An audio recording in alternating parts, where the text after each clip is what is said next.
4, 3, 2. The idea of the spy lurking behind enemy lines in the Cold War era became an indelible part of the American imagination.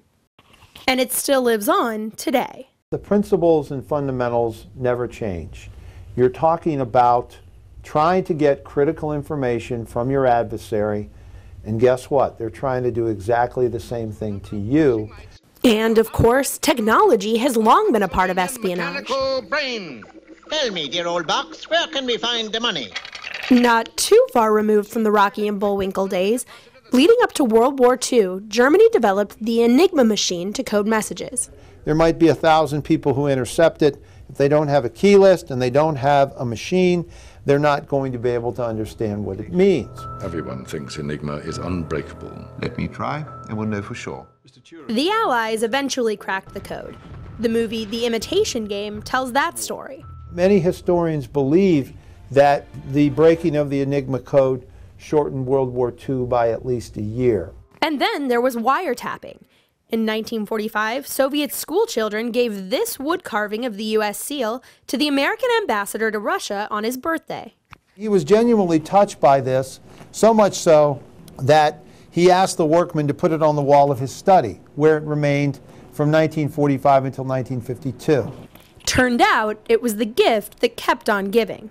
This is not just a wood carving, but it is also a listening device. This was certainly a round that the Soviets won. Not much changed in the art of spying until the advent of the internet, which spawned the rise of the lone wolf in world events. Take Edward Snowden.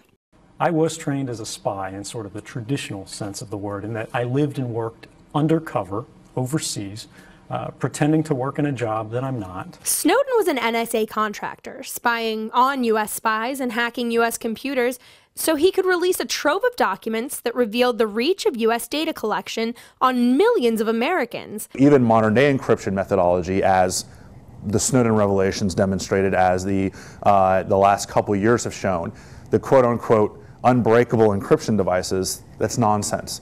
Hackers around the world now are working to crack government and private cybersecurity systems.